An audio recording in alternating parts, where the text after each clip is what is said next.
নির্বাচনের জন্য এই মুহূর্তে রাজনৈতিক যে দলগুলো, সেই দলগুলোর আমার মনে হয় উচিত যে আমাদের ইন্টারিম গভর্নমেন্টকে প্রথমত হেল্প করা, যে একটা গণভোটের আয়োজন করা যেতে পারে যেখানে হ্যাঁ বা না এর মাধ্যমে আমরা কতদিনের নির্বাচন চাই। 2027 সালের জানুয়ারির মধ্যে নির্বাচন দিলে আমার মনে হয় ভালো হবে। সংস্কার জিনিসটা এটা কখনোই শেষ হবে না।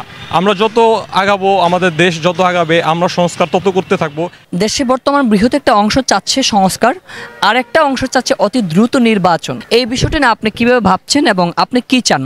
এই ক্ষেত্রে আমার মতবাদ যেটা, যেহেতু দীর্ঘ 16 বছরের জন্য দেশে একটা অরাজকতা বিরাজ ছিল, এই অরাজক পরিস্থিতিতে আসলে দেশে অনেক অপকর্ম হয়েছে যেগুলো সংস্কারের জন্য অনেকটা সময় দরকার। আর এক্ষেত্রে নির্বাচনও দরকার, যেহেতু আমরা একটি গণতান্ত্রিক দেশ, নির্বাচনটা অবশ্যই এটা মাস্ট। তো নির্বাচনের জন্য এই মুহূর্তে রাজনৈতিক যে দলগুলো, সেই দলগুলোর আমার মনে হয় উচিত যে আমাদের ইন্টারিম গভর্নমেন্টকে প্রথমত হেল্প করা, যে ওনাদের একটা রোডম্যাপ তৈরিতে হেল্প করা, কিছু সাজেশন দেওয়া, এরপর যেসব সংস্কার ওনাদের নিজেদের মনে হয় যেগুলো সংস্কার করা উচিত ওগুলো সাজেশন দেওয়া। এরপর যখন একটা সংস্কার আসবে, মনে হবে যে ওই 16 বছরের যে অপকর্মগুলো এই মুহূর্তে অন্তত পক্ষে একটা স্বাভাবিক পরিস্থিতিতে দেশে এসে গেছে যে আমরা ইজিলি নির্বাচন দিতে পারি, তখন অবশ্যই নির্বাচন দেওয়া উচিত। আর ইন্টারিম সরকারের উচিত একটা সুন্দর রোডম্যাপ দেখিয়ে দেশের জনগণকে জানানো যে আমরা এই ধরনের সংস্কারগুলো চাচ্ছি। যেহেতু সংস্কার একটা চলমান প্রক্রিয়া, আমি দেখা গেছে আজকে একটা সংস্কার করলাম, সেটা কিছুদিন পর ওইটাকে আবার আপডেটেড করতে হবে, এভাবেই সংস্কার চলবে।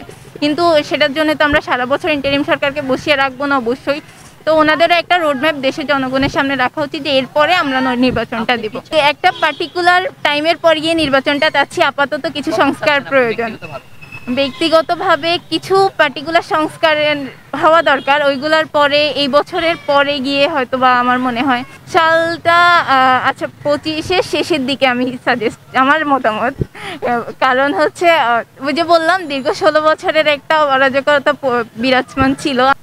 এত দ্রুত বলবো, ওই যে আমরা হচ্ছি একটা ডেমোক্রেটিক কান্ট্রির মানুষ, তো আমাদের জন্য আমাদের ডেমোক্রেসির প্রধান শর্তই হচ্ছে একটা নির্বাচন।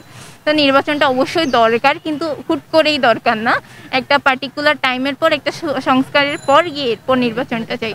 আপনি কি চান, মূলত সংস্কার নাকি নির্বাচন? আমার কাছে মনে হয় যে সবার আগে আমি সংস্কার চাই, সংস্কারের পরে যত দ্রুত সম্ভব নির্বাচন দেওয়া হোক। কারণ সংস্কার না করে যদি নির্বাচন দেওয়া হয় তাহলে আমরা সেই শাসনতন্ত্রের মধ্যে আবার ঢুকে যাব যেটার মধ্যে আমরা অলরেডি গত 15 বছর ছিলাম। সবার আগে হচ্ছে আইন নিয়ে লয়ের যে বিষয়টা, সেখানে হচ্ছে সংস্কার। যেমন হচ্ছে কালকে আমরা দেখলাম হেফাজতে ইসলামের যে একটা সমাবেশ হলো হচ্ছে উদ্যানে, যেখানে হচ্ছে নারী রিপ্রেজেন্টেটিভ কেউই ছিল না।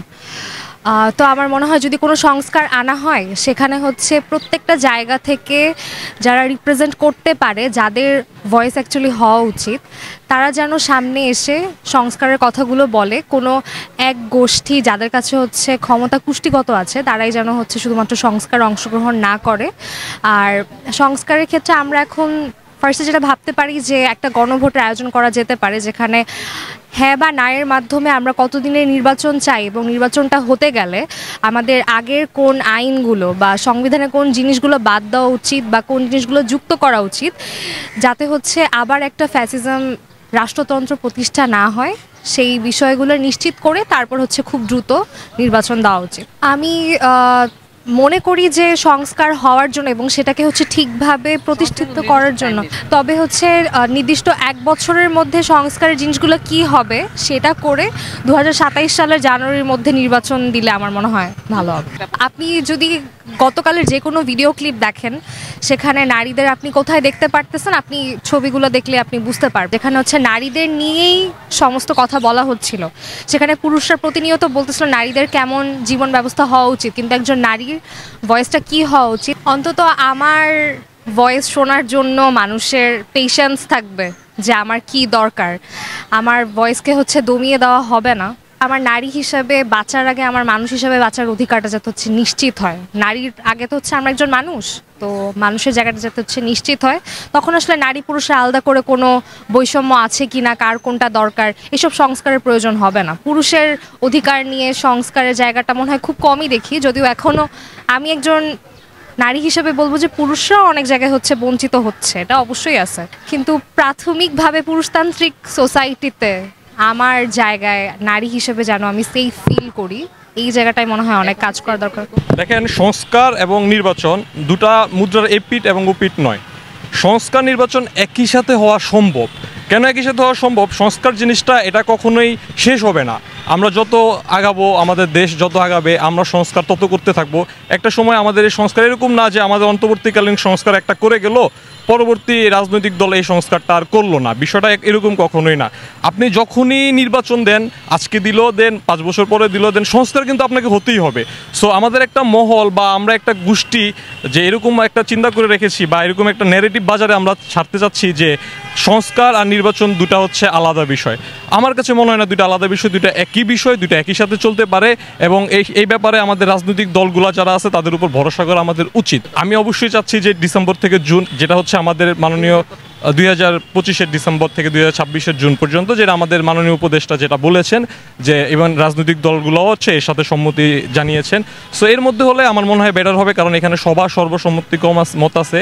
দেখেন, সংস্কার বিষয়টা হচ্ছে, আপনি আসলে সংস্কার বলতে আমরা কি বুঝি? যে এটা হচ্ছে দেশের আমূল পরিবর্তন। এখন পরিবর্তন বিষয়টা এটা তো একটা জায়গায় গিয়ে থেমে থাকবে না, এটা তো পরিবর্তন হতেই থাকবে, দেশ উন্নয়ন হতেই থাকবে। সো আপনি যদি বলেন সংস্কার আমরা একটু করে আর করব না, তো এই বিষয়টা আপনি যদি এরকম করেন, তার মানে হচ্ছে আপনি রাজনৈতিক দলগুলোকে একটা থ্রেট হিসাবে নিচ্ছেন। কি থ্রেট? যে ওনারা আর সংস্কার করবে না। বিষয়টা তো আসলে এরকম না। আমাদের প্রত্যেকটা রাজনৈতিক দল যারাই আছে তারা সবাই সংস্কারের পক্ষে। ইভেন আমরা যদি দেখি বিএনপি বলেন, বিএনপি প্রায় 89% সংস্কারের পক্ষে, আমি যদি ভুল না করে থাকি। সো সংস্কারের বিষয়টা হচ্ছে আপনি এটা অ্যাভয়েড করার মতো এরকম কোনো বিষয় না যে আমাদের রাজনৈতিক দলগুলো সংস্কার করবে না। সো কিছু কিছু উপদেষ্টা যারা চাচ্ছে যে সংস্কারটা আপাতত হবে না, তো সেক্ষেত্রে আমি জানি না, হয়তো তাদের ক্ষমতার একটা ব্যাপার থাকতে পারে, কিন্তু আমাদের প্রধান উপদেষ্টা যে, ওনার উপর আমাদের আস্থা আছে এবং উনি বলেছে ডিসেম্বর থেকে জুন এর বেশি উনি থাকবে না।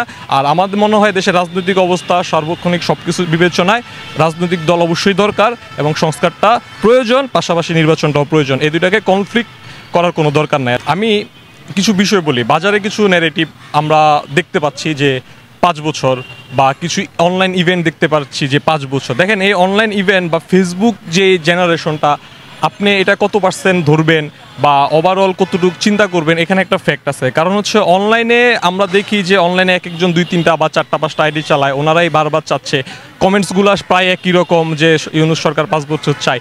তো ইউনূস সরকার 5 বছর চায়, এটা তো আমাদের সমস্যা না। ইউনূস সরকার 5 বছর থাকতে পারে, উনি যদি জনগণের ম্যান্ডেট নিয়ে 5 বছর থাকতে পারে, কোনো প্রবলেম নাই। উনি নির্বাচন করে 5 বছর না 10 বছর থাকুক, বারবার 2টা নির্বাচন করে উনি 10 বছর থাকুক, 3টা নির্বাচন করে 15 বছর থাকুক, প্রবলেম নাই। সেটা হচ্ছে তিনি তো নির্বাচন করবে না। তো ডেমোক্রেসির যে ব্যাপারটা, ভাই, ডেমোক্রেসি যদি আপনি ডিনাই করেন, এটা প্রবলেম।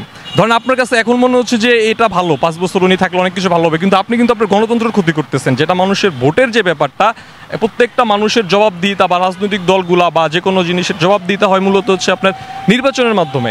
সো আপনি যখন নির্বাচনটা আপনি যখন বলে দিবেন যে আমরা আপনাকে 5 বছর দিচ্ছি, তার মানে কিন্তু আপনি তাদেরকে 5 বছর কোনো দায়বদ্ধতা থেকে মুক্তি দিয়ে দিচ্ছেন। সো এটা কিন্তু আলটিমেটলি থ্রেট দেশের জন্য।